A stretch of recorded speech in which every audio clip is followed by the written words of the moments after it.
Thank you for coming, and I'm happy to take any questions.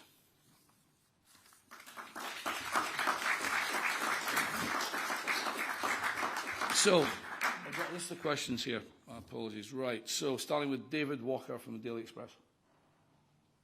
Hi, Malcolm. It shows Inverclyde. This is quite a big left-wing SNP Labour stronghold. How do you persuade those voters to vote for reform? And do you think Inverclyde is unsafe for women to walk it out as you said Glasgow was? No, Inverclyde doesn't have the same issues as Glasgow does, but at this moment in time, certainly. But this has been, this was a Labour heartland. When I was growing up, it was always a Labour seat. And it was almost like the MP was came twice a year for a flyby. You know, it was literally a sort of Labour heartland. And I think Labour took the people for granted here. Since then, obviously, the people have now, the majority of people have gone for the SNP. But the issue is, after 19 years of SNP here, I'm not sure that objectively we've improved the quality of the lives of the people here markedly on that switch. And so therefore I think there's an opportunity. People are now looking for a different vision, a different narrative. And I think what we're laying out a reform is that, especially this economic narrative, where let's grow the economy and let's get people into good jobs. The best form of welfare we can give everyone is a good job. That has to be our focus, and that needs to work in Inverclyde. So I think the people of Inverclyde are receptive to a new message. Jacob Friedland from Telegraph. Thanks, Malcolm. You've come under some criticism for comments about the stabbing in Edinburgh earlier this week. Yeah. People said your comments were irresponsible after you said that we could, quote, tell by the photos that the knifeman was linked in some way to immigration. Do you want to apologise for saying that? No, I won't apologise. What happened on that day was an awful incident, and it was the day after that I went to the hustings in Edinburgh, and the taxi driver that took me is from that area. So the taxi driver told me what, and he's a local, and local people know what happens in their communities. Okay, local people are the first people to know what happens in their communities. The local taxi driver gave me his version of events and showed me photographic evidence. Okay, now 24 hours later, the individual was in court and was exactly as portrayed. We've got to be careful with this, that of course we don't want to ever jeopardise any legal process, but we can't almost gaslight the local population by pretending something's not true. If they can see what's happening in their own eyes, and they are deeply concerned and scared and worried, I think they're entitled to have leadership from the politicians that recognise that. I mean, I would observe even now that, you know, the First Minister hasn't been to that community, hasn't even mentioned the incident. And I think the local people are saying, hang on a minute, you know, this is a really concerning incident.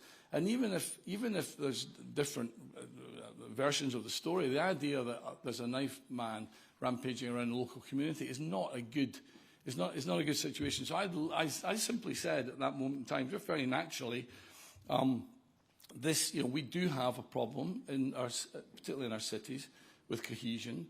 That is something that's really important to us. We need to fix this. The local people want this fixed, okay? And so when there's an incident like that, it ends up creating a lot of tension. So I don't apologise for saying that. I just said it very honestly.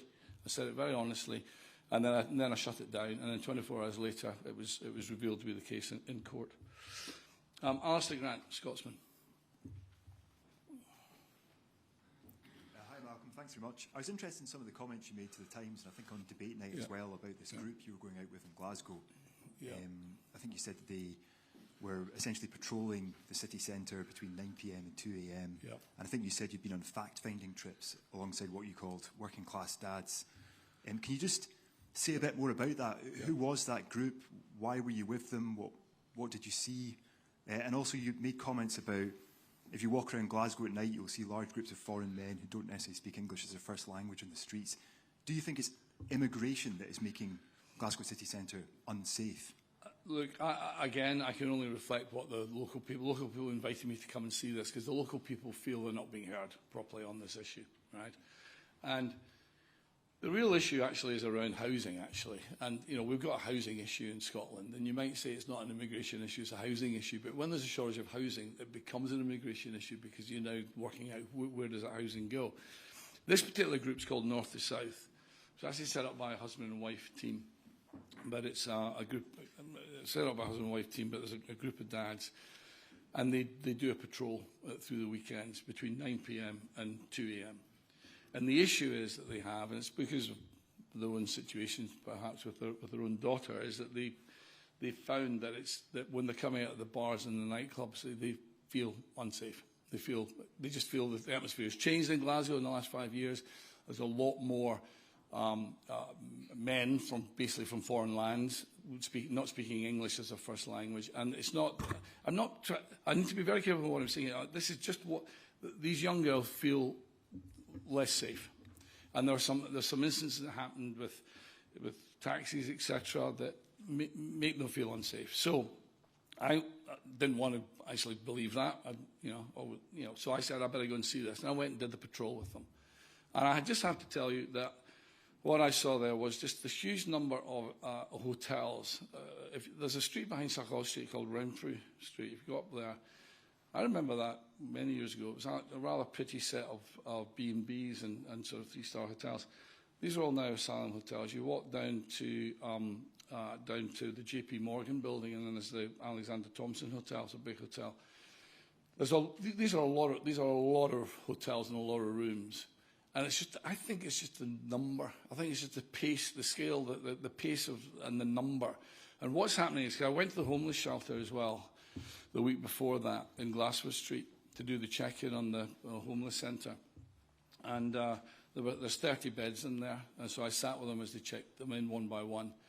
And of the 30 people in that, there's only 2 locals that came in there that evening. The other 28 were all asylum seekers, essentially. What was happening is I asked them the story one by one as they came in.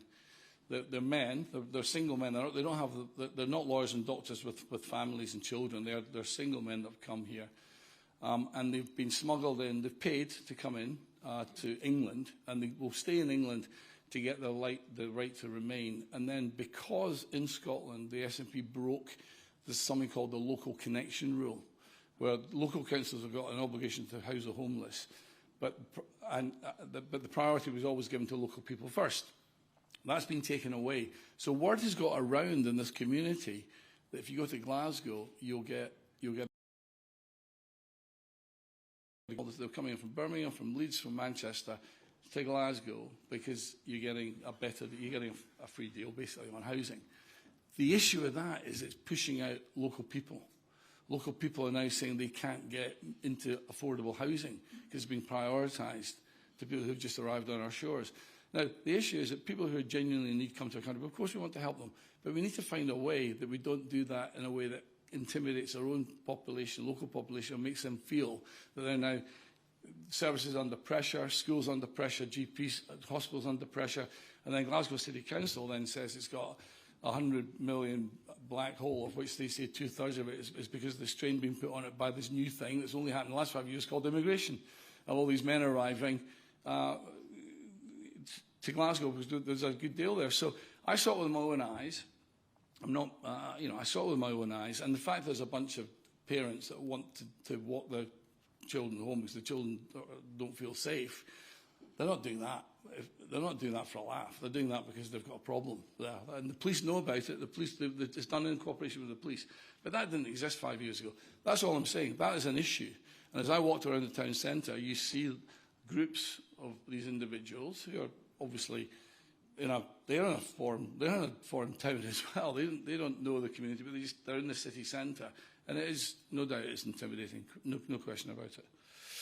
Okay, Rachel Keenan, the Press Association.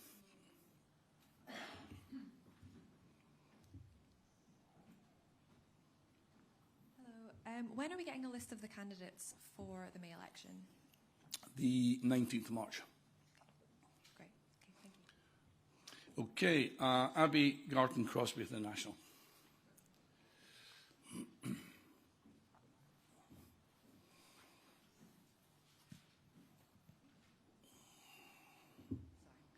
Video going.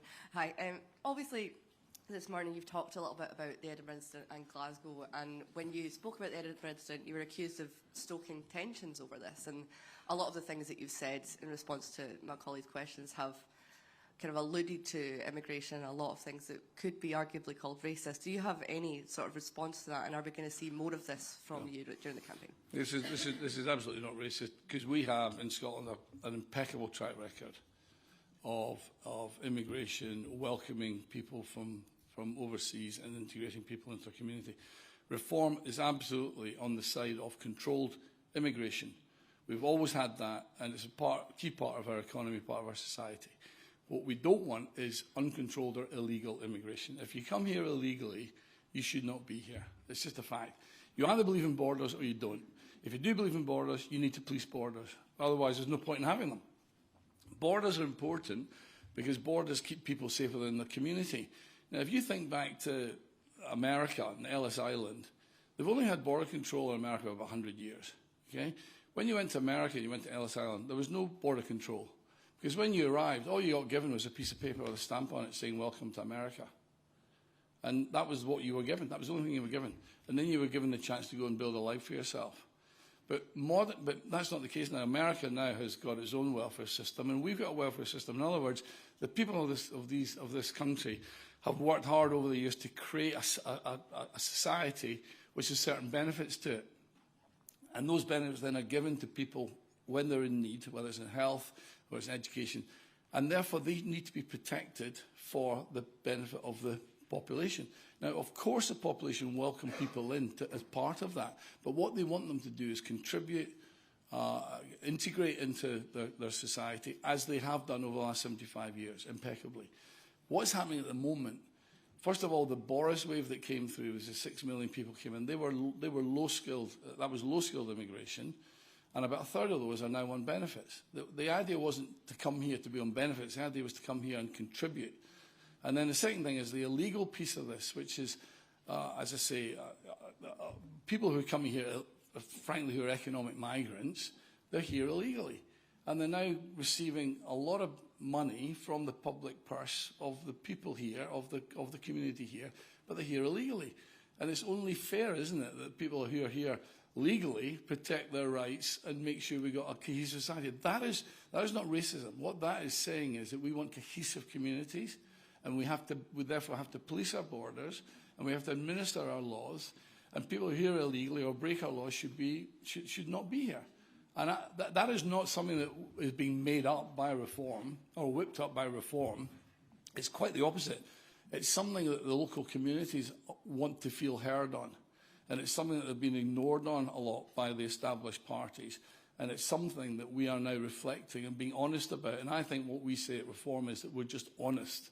We're just honest about these issues, and we put it out there as we see it. Hannah Brown, The Herald. I'm really interested in your focus here on women's safety with this vigilante group that you went on a fact-finding. They're not a vigilante group. Is it? They're not a vigilante. How would you describe it? It's not a vigilante group. They are patrol. They are street patrol. It's a street patrol. They are out there. They've got first aid. I was with them, and there were a number of people who were in a state of inebriation or whatever it might be in a city centre, as you find in Glasgow too, and they're helping them. They're calling ambulances for them. They're actually on the streets helping the community. But it was started off because there was a feeling for women and girls, they didn't feel safe. It's not for me to judge that. If that's what they are saying to their community, what do you do? Ignore that, or do you say actually we've got an issue? Would you actively encourage more groups like them? I think it's a great shame that we have this in our society. Okay, we don't want this in our society, but don't blame the people who are trying to look after their own. Blame the civic society, wherever it might be, those in control of the system. It's the system that's wrong. Don't blame people. People are smart. They just follow the incentive. At the moment, we're giving an incentive to a group of people to come to Scotland. Don't blame them, because they're just being smart. But blame the system, because the system shouldn't be doing that. It shouldn't be creating that dislocation. And it shouldn't be to the disadvantage of local people. Chris McCall, Daily Record. Hi, Malcolm. Thanks very much. As a Glasgow resident, as I'm sure quite a few people in this room are, I just want to ask a simple question. Do you think the city is safe to live, work and socialise in? So here's the thing. The city centre has been hollowed out in Glasgow, isn't it? And we don't have enough, I think, sort of working families living in the city centres. In fact, even here in Greenock, we have got prime land here right in the town centre, quite often owned by the council, brownfield sites, that in my opinion should be repositioned into sort of social housing to allow people to live right in the city, the town centres of where they live. If you look at Glasgow, everyone's streaming in on the trains from the outlying areas and then streaming back out again. The city centre itself has become a ghost town. Combination of the ULEZ, combination of the fact that the population's moved out. We've shut down, the hospitality is almost shut down there because of all the additional charges put onto them and rates, etc. It's hollowed out. You then put into that mix, as I say, a large number of newcomers who don't necessarily know the town that well, and they're hanging around on street corners. Chris, I don't know, I mean, I don't know when the last time you walked around Suckhall Street at 2 a.m. in the morning, but it's got a different feel from how it used to be when we were growing up. I've got a young child, so the answer to that question is not very often. Yes. But can I just press you on, do you think the city is safe? I think the city is not as safe as it used to be, is the reality. And I think that it's not as safe as it used to be. Right, moving on to the last one, Michael Blackley, Daily Mail.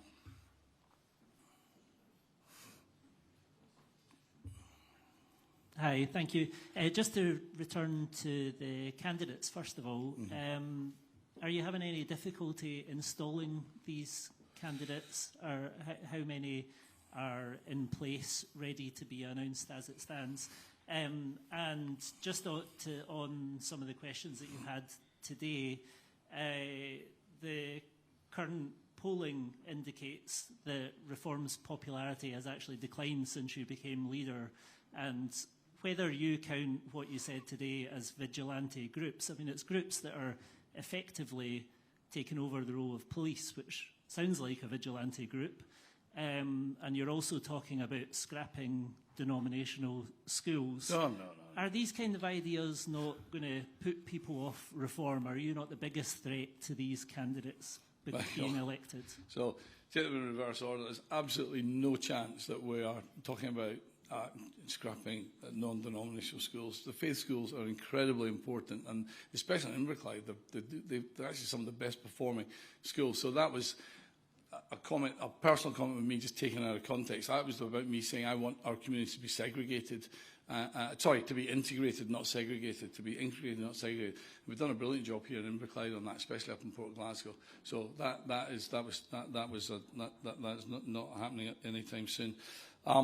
In terms of the overall, these polls, okay, the polls come and go, but the main poll was the MRP poll, because it's the most comprehensive poll. It was out at the beginning of last week, which has Reform in second place, okay? And more importantly, if you go through the 73 seats, we're going to be standing a candidate in every single of the constituencies. On that poll, Reform is in second place in 54 of them. Now, all the commentary around Reform is, however Reform does at Holyrood, the commentary is it will only be getting in through the list. We're only getting representation through the list. But if we're in second place in 54 at 73 seats, that tells you that we're making real progress, and that gives us a real target to go after, because if we can start converting constituencies in addition to lists, that's a different ballgame. So I think we're in pretty good shape. And as for the candidates themselves, you know, we're a new party, so you know we've had to bring in a whole set of new candidates. We've had a massive amount of applications for it, done a huge amount of testing and vetting and assessment, and we've come down to a cohort of 73 candidates, which is going to be very interesting. 80% of which have not been politicians before, which is very telling. Which means that you've got people out there who are what you would call just ordinary, normal, working people, who are sufficiently fed up with the system that they want to do what you might think is a particularly daft thing and become a politician. You know, these people have got an alternative in their lives. They're giving up that life to come and do this job. They don't need to do that, but they're sufficiently motivated to do it that they're coming to join our party. So we're going to be announcing the candidates on the 19th of March, which is whatever next week, and we're very excited about introducing those candidates to the public. On the vigilante groups, they're not vigilante groups. What exactly do you want them to be doing? They're not vigilante groups. They are not vigilante groups. They are not armed. They are not. They are a bunch of volunteers wearing high-vis jackets, saying north to south on the back, with police permission, who are on the streets to help just make sure that there's an element of safety and security, particularly for women and girls on the streets of Glasgow. It's just a fact. It's just a fact. So it's not a vigilante group, and they don't have an agenda other than to keep their people safe. That's all it is. And I thought it was worthwhile going out on the streets with them to see for myself what was going on. How many of the police to keep women and girls safe? The police themselves say they are underfunded, overstretched. They will say that. They will say that, and you will see that in your towns and cities. Do you really see a lot of police presence in your local towns and cities and town centres? Do you? You don't, do you? You just don't. And the police don't deny it either. They're understaffed. That was something that Reform will be looking at quite seriously. Our cities and towns need a bigger police presence. But in the absence of that, you've got some concerned parents doing something that they think is of value to their community. It's not a vigilante group. They don't have an agenda. They just want to keep their people safe. Okay, I think that's us done for this piece of it. So thank you all for coming down. Hope you enjoyed your trip to Greenock. It's a fabulous, fabulous location. Go and enjoy the town while you're here. A lot of the cruise ships come in here now, and the issue was that they would just run buses up to Glasgow all the time. And the issue for Inverclyde is how do you actually capture some of that economic value in the town. So the whole idea of sprucing up the town centre, giving them the proper ocean terminal there, allowing people to come into the town and enjoy what's here is another part of the economic growth plan for Inverclyde. So it's a very positive story. So thank you all for coming, and we'll see you, most of you, I'm sure, on the 19th of March. Thank you all.